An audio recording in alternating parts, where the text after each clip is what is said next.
Welcome to the Special Collections Library feature of the Poets in the Library series. My name's Mary Oishi, and today we have wonderful featured poets and community poets. I'm sure you're going to enjoy this one. Our first featured poet is Don Mciver. Don Mciver adopted Albuquerque as his hometown in 1991. Since that time, he's immersed himself in everything this city has to offer and is a very active participant in the city's poetry community, including being the poetry wrangler for Sunday Chatter, host of the monthly Thirsty Ear at Thirsty Eye, a member of the organizing committee for the Albuquerque Poet Laureate program, as well as a former member and coach of 6 Albuquerque Slam teams. In addition, he featured at 2 solo fests and 3 TEDx Albuquerque events, and basically all over town. Don Mciver is the author of The Noisy Pen, The Blank Page, and editor of A Bigger Boat, The Unlikely Success of the Albuquerque Slam Scene. He is also a freeform DJ at KUNM and a teacher administrator at CNM. Please welcome Mr. Poetry himself, Don Mciver. Thank you, Mary. Really appreciate it. Poetic Magic, after Lawrence Robb. One good card trick, and I performed it for my friends out back behind our house. Eventually, I lost interest in card tricks.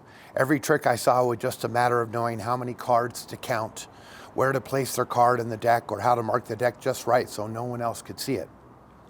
So when a friend links a video of an Olympics opening ceremony and implores his other friends to wake up, to see the occult rituals not even hiding in plain sight, I think of the mysteries of how our brain works, how we will fill in missing pieces and confirm what we already believe. I'm tempted to point to classic poems, myths, even novels where this is all documented and say, none of this is true. These rituals only work in our imagination. There will be no summoning of a goat-faced god.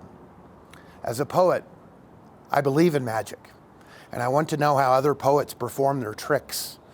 Many times I see the trick hidden behind their spell and say, oh, they inverted their syntax, or they're playing with a homonym, or the line breaks make this a bit more mysterious. Strangely, I still keep thinking I'll master it eventually. And now, after unpacking another poem, I'm convinced that even if I spot one trick with one poem, it may not work this time and I'll have to learn another trick anyway.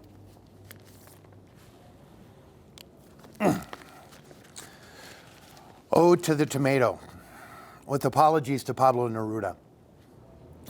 Pablo, I'll be the first to admit that I do not have your way with words, but the first tomato from my garden exploded in my mouth in a rush over the sides of my tongue so that my teeth felt bathed in red, and the seeds wallowed in their own juice like a pig in a mud bath or a dog in a dead carcass. If you've ever seen either one of those acts, you know that both are in ecstasy, and the seeds were in ecstasy too, and rewarding me, my taste buds, the warm welcome of my throat. Pablo, this tomato was fine. Was my grandfather's hopes for me revealed in popping, bursting explosion of flavor that even moments later I still can't describe.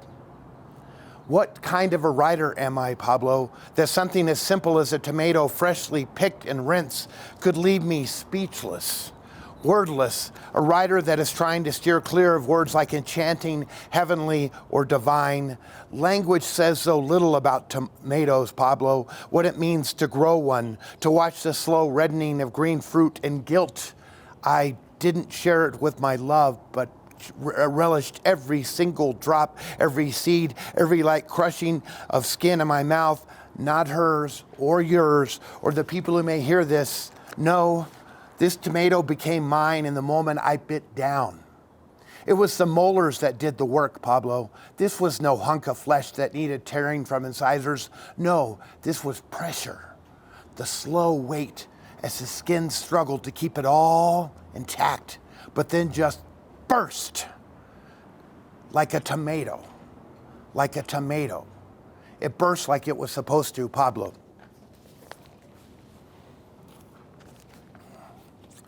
Transfiguration for S. Dirk Anderson. Contemplating our own deaths, we drove to a variety of graveyards in the suburbs west of Denver and walked them while we smoked cheap cigars. Always late at night, we had no fear that we'd be escorted out or forced to jump a fence to navigate and escape. We grew up and never repeated the exercise in new towns and traded cigars for themed parties with cheap beer. Graveyards now seem foreign. Just visiting them now is like an exercise in visiting a friend in a hospital. It's not how we choose to spend our time. But then again, neither one of us has the time we had back then. You, your wife, and your 2 kids, and me, my wife, and my ever restless dogs. The messages we exchange now are shorter, sharing necessary information, which friend from high school has passed on, or how our immediate family is holding up. If you'd asked me then if we'd still be friends some 40 years later, I'd have doubted it, as I only stood time as etched in stones with names I didn't recognize. I recognize more etched names now, but we still don't contemplate death as much, as if it is just a turn we'll make on a long road trip with the fading center stripe and mileage markers providing the only guardrails to the actual road we're taking. We've both navigated the twists and turns by not veering too far to the left or right, but we feel uncomfortable in the center too. This adulthood that we seemed so eager to get to wasn't all that it was cracked up to be. Even during the best of times, it seems to be just a series of things we have to do each day and nothing more. No time for contemplation. No desire for it to make much sense. No, it just goes on. And this is called a Daily Special, and it's to the woman who works central between Maple and University. As I fill her to-go cup with ice, I wonder, does she recognize me? And as I give her the cup, I want to say, are you okay? Have you heard the morning call of birds, the blown rain on top of rainfly, the lazy sighing of aspen and pine in the late May breeze, the still methodical rushing of river water running down? Have you seen the threesome of chipmunks scurry over brush, loose volcanic tuft, Indian paintbrush, and raven scat? Have you seen the full moon streak the cloudy sky and watch the gray, undefined cirrus clouds move in and paint the sky a shade of slate? Have you heard birds or seen words swooping overhead? And as she takes the cup from me, I want to ask, are you okay? Because your mascara doesn't seem to be coming together in the corner of your eyes like I know you like it. And the dirty Levi's that you wore just the other day look a little bit more scuffed and slipping off your waist to reveal a crooked ladder of stretch marks and a second pair of exercise pants underneath the dirty Levi's. As you rub the track marks on your arm, your hands are shaking. Fingernails bit into the quick, wavering as you take the cup for me, and you never smile. Daughter, lover, sister, mother, friend, life has yet to fill your cup, and all I can give is ice. Thank you so much, Don. And now we move on to our second featured poet, Jessica Helen Lopez. Jessica Helen Lopez is the City of Albuquerque Poet Laureate Emeritus from 2014 to 2016 and is the Youth Opportunities Director for the Native American Community Academy Inspired Schools Network. She is the author of 5 poetry collections. Her most recent book, The Blood Poems, was published by UNM Press in 2021 as part of the City of Albuquerque Poet Laureate series. She is a national award-winning slam poet, a Chautauqua Scholar with the New Mexico Humanities Council, and a member of the Macondo Foundation. Founded by Sandra Cisneros, it is a collective of writers of color who are dedicated to social justice and freedom of the arts. She is a mother, lover of Chihuahuas, and an advocate for women and gender-identified women's rights. Please welcome the always amazing Jessica Helen Lopez. Hola, gracias, Mary. Thank you for this opportunity to share my poetry this fine, lovely afternoon in Albuquerque, New Mexico at the Special Collections Library. This particular poem is dedicated to my daughter, but it's dedicated to the spirit of familia, in general. I hope you enjoy. I play a game with my daughter. My daughter plays a game and asks what type of plant she would be if she were a plant. I say, succulent, harborer of water even in the driest of times. She likes this and agrees. My mother is in aloe vera. We agree on this too. My brother, Patricio, a dangerous cactus, poison coursing the needles protruding from his too vulnerable mortal body. Of course he is. Some plants were made from the violence of their surroundings. We imagine that Angel, my other brother, is a crawling and capable ivy clinging to its host, pretty, but still a symbiotic and softened evergreen. My dad is hard to pinpoint, and so we skip him. This is a type of survival. Ignoring him, she says to me, "You are a tree. I like this, and I am filled with joy, for I have always wanted to be a tree." First, she names me Weeping Willow, and I am too fast to concur. I imagine my poetic limbs swaying to the wind, providing shade for the artists and the lovers. No, she disagrees with herself. You are too much of a contradiction for that. You are not a tree after all. You are more warrior-like. Before my disappointment calcifies, she renames me Bamboo, Mambu, Bamboi, Bambusa. She says, "You are the sound of its own body imploding when set on fire. You are strict," she says, "rigid in your ability to fight and feed those whom you love," she says. "You are loud," she says, "and quiet at the same time." In incongruence, she says, "So I am a plant after all. No, a thick-skinned grass. No, a branchlet of harsh weather, a surviving thing in any case." And because she knows the truth better than anyone I know, I love her the way a mother loves her daughter. A pantoum for Brianna, after theater Retke for the Hood. Was she dreaming in the moments before she died? Sleep-heavy memory pulse of the brain. And if she dreamt, was it of a rocking chair or a swing that swung in the air of her childhood? How in the terror of the battering ram did she wake, guns spitting bullets her way, and fuck a no-knock warrant, and fuck their mistake, muted rage of fear, ferocity, and foul play? And if she dreamt, was it of a rocking chair or a swing that swung in the air of her childhood? Did roses bloom like bullet holes from the body, vermilion and spilling onto the rug? Did she foretell in the dream images of her deep sleep that a violent squall neared her door? Did she wake to sleep and take her waking slow? Did roses bloom like bullet holes from the body, vermilion and spilling onto the rug? 8 shots ringing, ringing, ringing, ringing, ringing, thrusting headfirst into the air, that dark spun night, and the blood, and the blood, and the blood, and the blood, and the blood, and the blood. Bright petals of a turning rose. Did she feel her fate and what she feared, and did she take her waking slow? 8 shots ringing, ringing, ringing, ringing, thrusting headfirst into the air, that dark spun night. And how I hope her dream she dreamt was made of light. Crystal's stairwell to the unknown, and fuck a no-knock warrant, and fuck a suspect, and fuck a white man's lament. How I hope she dreamed of something sweet, something slow, something slow. Here's another piece for the Hood. It's after Frank Romero's painting, and it's titled "The Arrest of the Paleteros." When they came for the Paleteros, the folks wondered at the lack of their song, and the Hood was without bells and chimes and the lilt soft Spanish dialect of an Oaxacan tongue, or Zacateco, or Guaranis, Guanajuato, Michoacan. Sugar spun fresa and the tang of Lima con chamoy simply drifted by, up into the air and disappeared, huitzil wings, fading into the soft summer air. The sun still blazed high.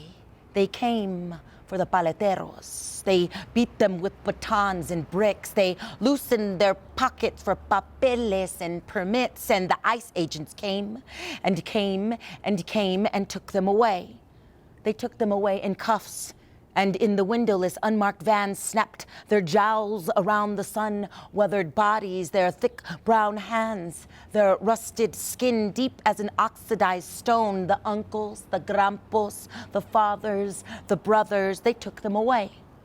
The afternoon is a red-hot scimitar, a juggler of swords, heat rising and bending waves from the grassless hood, and the air stinks of black tart streets of steaming potholes. But here comes Los Paleteros, streamers and colored mirrors, circus streams and coconut-slivered popsicles, coins jangling in pockets stashed away in hopeful socks and mama's purses. We ride away on the dreams of our delighted taste buds, fantastic voyages of sweet summer afternoons, the way memories should be made.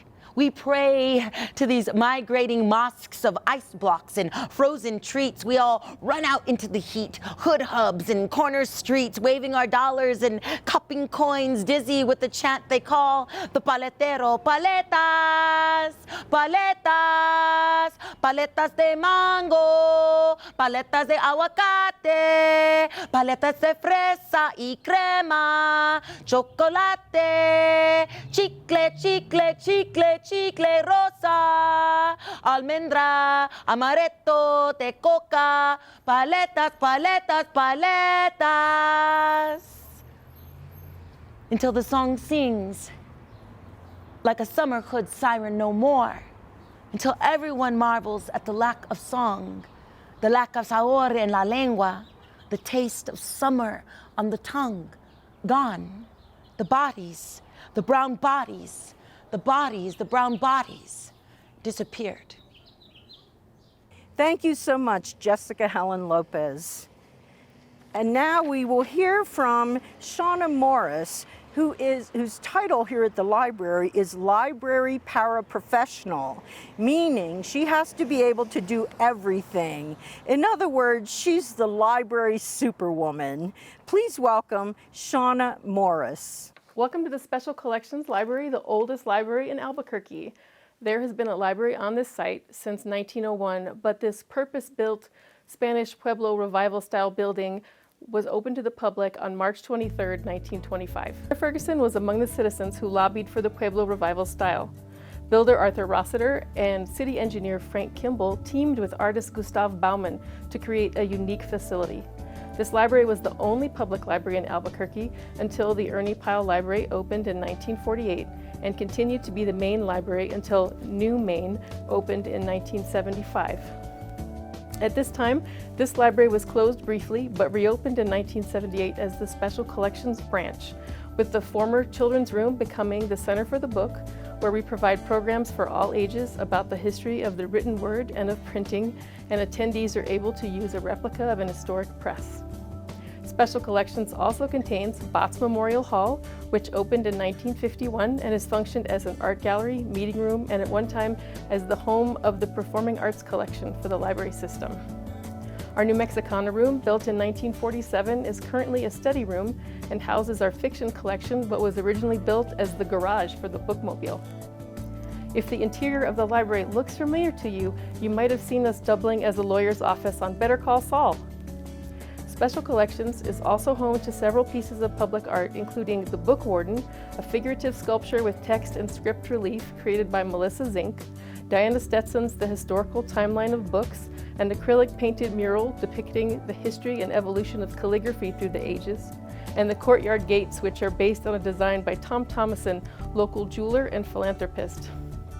The library is open Tuesday through Saturday and offers monthly programming that includes Ever-Changing, Ever-Growing, a lecture series about the history, adaptability, and resilience of our region, a monthly matinee which focuses on the history of New Mexico in film, and our library tour, which gives you more insight into our building's colorful 97-year history.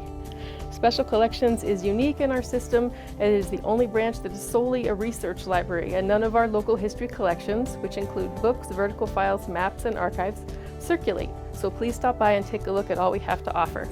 Special Collections branch is located in the heart of the Huning Highland Historic District at the corner of Edith and Central. Our staff will be happy to assist you with any of your questions about the history of Albuquerque or of New Mexico, including helping you reconstruct a history of your home. Thank you, Shauna. It was great to hear about the history and the services here at the Special Collections Library. And now we go on to our first community poet. She's actually here at the library. Her name is Eileen O'Connell. Eileen O'Connell is the author of Visions and Revisions, a book of poetry and essays published in 2017. She's been writing poetry for the last 30 years, and she also serves as manager for digital and material services for the libraries, a really important job here. Please welcome Eileen O'Connell. She asks herself why honesty is hard. Behind her, a museum of stained glass, kaleidoscopes in every shade and shape, from love to grief to folly, memory shattered and reformed. That lies behind her. Her immediate prospect stutters out. For miles, a lake of snow-piled ice. This is not gutter ice, formed nightly, pocked with air bubbles that splinter under heel. Those shards melt before they cut too deep. Here, thick white ice seams with thinner gray. Here, each shift of light belies simplicity. Shows her silver, white, slate, steel, ash, edges, like obsidian. Here every thawing and refreezing scars the surface. There, an unexpected warmth has worn it thin. She wants it to mean, she wants to see. She asks herself why honesty is hard. The lake is not a window, not a mirror. Thank you, Eileen. And now we're going to go indoors for more community poets. Well, now we're indoors with the community poets, and we have as many community poets as we had featured poets, but I will tell you that it was worth the wait. The first community poet is Sylvia Ramos Cruz. Sylvia Ramos Cruz is inspired to write by art, women's lives, and everyday injustices. Her poems have been published in Artemis Journal 2020, Choice Words, Writers on Abortion, Southwest American Literature, and Journal of Latina Critical Feminism, among other places, and read at venues around New Mexico, and most recently on Rattle, Poets Respond Live on YouTube. Please welcome Sylvia Ramos Cruz. Thank you very much, Mary, for inviting me to read at one of my favorite libraries in Albuquerque. A Touch of Grace. This is inspired by Babette's Feast, a 1987 Danish film. We had a pandemic wedding, masked, standing together apart in our summer-drenched garden, family and friends enveloped in the day's joy, despite the specter of the beautiful crown scourge that has killed 1 million humans hanging in the air. We ate mushrooms stuffed with boursin cheese and walnuts in phyllo, caprese frills, asparagus bundles, indulged in lemon raspberry Napoleons, chocolate dipped strawberries, apple lemon tarts, drank Veuve Clicquot simply because it's the champagne Babette served guests, disciples of a sect steeped in abstinence, along with turtle soup, quails, caviar, and more we shall never relish as vegetarians, but savored as we watch the austere luminous faces at her feast break into silent hymns of gratitude for a world they'd never had, would enjoy for a moment before returning to the satisfaction of their daily discipline, certain of their faith and their salvation. Recently, we watched a film I first saw in New York long before we met, sat basking in its radiance, each frame a masterpiece, as if Anton Mauve, Johannes Vermeer, Jan Steen had etched, then scratched the canvas as unworthy, leaving behind a memory of quotidian life captured in the stillness of rooms glowing in goodness. I thought yesterday of the beauty and grace in this movie as we witnessed the 2020 presidential debate descend into a black hole from which no light escaped, just sound and fury. Albuquerque Rail Yards, Barelas, 2018. Massive steel and glass structures, cathedrals to industrial age technology, fractured, soot-stained window panes turn kaleidoscopes in the sun. They soar high above adobes where workers and children remember their roots dug deep, grew strong amid the smoke, the grime, the neighs of those iron horses. Patios del Ferrocarril de Albuquerque, Barelas 2018. Edificios enormes de vidrio y acero, catedrales a la era de tecnología industrial, ventanas fracturadas, teñidas de hollín, convertidas en caleidoscopios por el sol, remontan sobre casas de adobe donde trabajadores, sus hijas y nietos recuerdan sus raíces, cavaron profundas, crecieron fuertes en medio del humo, la mugre, los relinches de aquellos caballos de hierro. Read me. Words ride the city bus, talk to writer-readers all day long. Today, they catch Santiago's eyes, rows of block letters he recognizes and Abuela deciphers as they sit on the way to kindergarten. Someday, he too will read and turn hieroglyphs into pictures for a boy. Thank you. Thank you so much. I think you're the first person who read both in English and Spanish. Thank you so much. Very glad. All right. The next community poet is Rachel Heather Johnson. Rachel Heather Johnson is an indigenous, androgynous, gender fluid, disabled Diné writer, poet from the Navajo Nation, who is a longtime resident of Albuquerque. Her prose and poetry have been published or are forthcoming in the Diné Reader, an anthology of Navajo literature, Anti-Heroin Chic, Word Gathering, Writers Resist, Poetry Northwest, and Prairie Schooner. Her essay, Nowhere Place, won Prairie Schooner's 2017 Summer Creative Nonfiction Contest, a Glenna Lushai Award, and was recognized as a 2018 notable essay by Best American Essays. Her poem, Elegy for Shiddai, My Uncle, was a finalist for Poetry Northwest's 2021 James Welsh Prize and was published by Poetry Northwest. She is currently writing a memoir, a novel, and a poetry chapbook. Please welcome Rachel Heather Johnson. Thank you, Mary. So this first poem I'm going to read is Indian Doll for Sale at the Thrift Store, and it was previously published by Writers Resist. Indian Doll for Sale at the Thrift Store.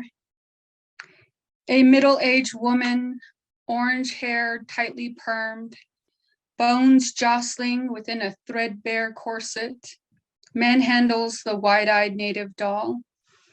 Hands pet imitation buckskin fringe dress, sewn with plastic beads. A smile parts lips like the sheer cut of a razor as she rubs her thumbs over the doll's sprayed on brown skin. As his fingers explored and claimed the landscape of my body. Your skin looks great against mine, brown on white. But the doll's skin is flawless, no evidence of cutting scars at the wrists, thighs, shoulder, or at the hollow between the breasts. He mapped the shimmery ridges of those scars too. The doll's hand-painted eyes are brown with black flecks, glaze, and shade like mine. The woman clutches the doll against slack chest, hand cupping the back of her head. Synthetic black hair parted down the middle, tied in pigtails, with a headband snug over her brow, restraining memory. He wrapped my hair around his fist, pulled until my back bowed, until he came hard. Can you grow it longer? I amputated my hair, dyed it punk red, and the color bled out slowly in the shower. So the second poem I'm reading is Elegy for Shiddai, my uncle. And this was previously published in Poetry Northwest's summer-fall 2021 issue. Elegy for Shiddai, my uncle. Part 1, Things He Taught Me. How to chop with an axe, feet planted apart, and bring it down with perfect force to snap pinon branches and crack pine logs without them ricocheting in my face. How to be reckless with a take no shit swagger and a hardcore res glare behind sunglasses like him. How to stand in stirrups as his sorrel quarter horse Abby gallops with jolting strides while my porous vertebra complains. How to, hey man, suck it up and be invincible. How to savor and mourn loneliness. The lone wolf, arms wide, inviting hardship and the overwhelming sky. How to load and hold a British .303 rifle, steadying aim with a rifle's leather strap around elbow and squeeze the trigger. The gun doesn't buck, but cloudy purple bruises will later surface on my shoulder and kiss my collarbone.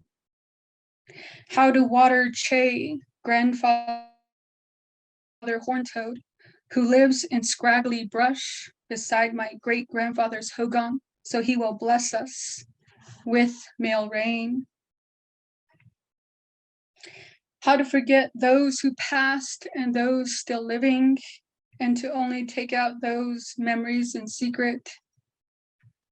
How to exchange breaths 4 times with my week-old bay colt baby to claim him and have him claim me. How to be a man and love in fragments.